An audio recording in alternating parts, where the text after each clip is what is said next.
Hey there. This is my sunflower garden and my blue cedar tree garden. It's my favorite friend here. How are you doing? And we have rose bushes. This is sunflowers way up there. And I live 50 feet away. Welcome. I'm talking today about, can we change enough to change change? Now, me and my singing trespassers, the Stop Shopping Choir, our idea is to cross that property line and try to put security people into a trance with songs, and then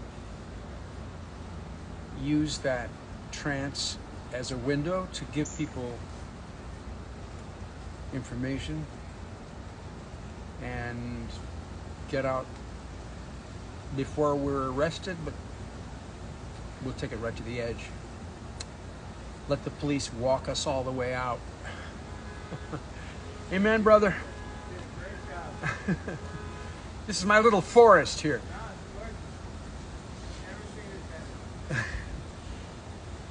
And so, we didn't invent that. That is old as what? Labor, civil rights, peace, women, ACT UP, immigration rights. I mean, every successful social movement in our country's history has used trespassing and good music.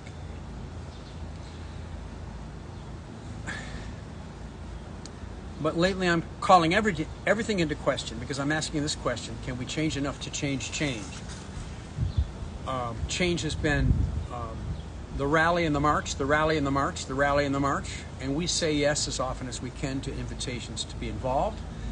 The Stop Shopping Choir, of course, is under pressure to be in your parade all the time, and we love that. But meanwhile, our physical environment is crashing around our heads. The apocalypse is accelerating as never before. Over the last 2.5 years, every indicator we have, wind speed, heat waves, the rate of change in ocean currents, the number of species that are surviving, ecosystems are on the move. Every indication that we have is unprecedented, is dangerous. So we are in the thing that we were warned we might be in at some point. We are in that apocalypse. You know, in those studies that the scientists have been publishing for years and years and years, and then somebody's been trying to translate it into English from academic. And in the last paragraph, it's always the same last paragraph. Unless we stop fossil fuels radically now, we will not be able to control what happens to us. Well, we've been in that now. What are we going to influence, and how will we influence anything in the natural world now? I don't think so. The rally, the march, the rally, the march, or the rally, march. I think that will always be a part of communicating in public space, that I will always love with singers and a preacher. But we have to discover how to change change. There needs to be a new kind of activism. I'm just asking myself as well as my activist listeners here today. I hope you agree with me. Give me some comments. Come to our Sunday shows at 36 Lower Side Avenue C and East 3rd Street in the East Village. Sundays at 5 p.m.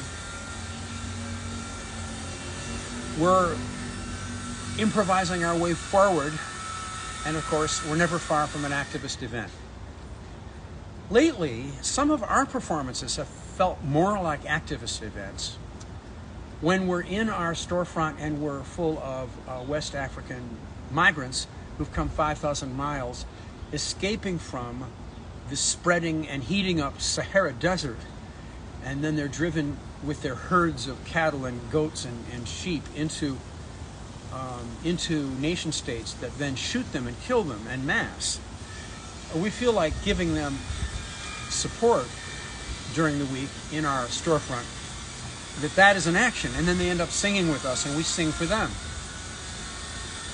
Touring with Neil Young and being dropped in front of 20,000 people for a half an hour every other day for a month, that felt like an action.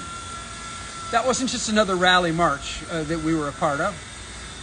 Not to denigrate what we've done for 22 years, but that felt like an action. So there's a shifting going on in definitions, in borders, in frames. But we have to change. We have to do things. That means evolving our own personal culture and the culture of the community that's around us. And that means being DIY mystics, doing things that we're not sure of the results, where something spiritual is involved, where we feel we have to pray to the earth, to the natural world. Buoy us up. We need to fly now. We have to walk off this cliff and fly. We have to do something that seems totally dangerous.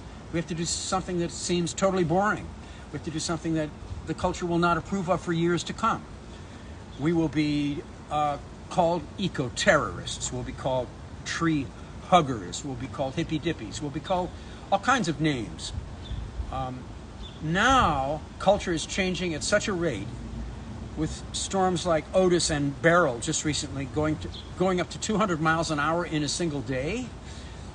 That's a new kind of superstorm. They're thinking of making a Category 6 to accommodate how super the storms are getting. Well, that means that our culture is changing. That the vibrations, those storms were in the Caribbean and Mexico, but the vibrations are coming through our bodies. Our culture is telling us that that's a 2-minute news item. No, those wild storms are in our bodies and changing how we act, how we love, how we walk, how we build things, how we receive meaning, how we're forgetful, and what we remember. All of that is changing, you may have noticed. Death and life is different. Birth and growth is different. Divorce and living, finding your soulmate is now different. The extremes we're going through right now is more extreme, I think, than COVID. And it feels a little bit like COVID too. It's another kind of sustained disease. It's being brought to us, I guess it always was, by the natural world. We have to keep listening and believing. Keep going to the forests and meadows that are closest to us, the shoreline, Tilden Beach. Find something that's wild near you. Go there and listen to the earth. Be with the earth. Ask the earth to give you signals.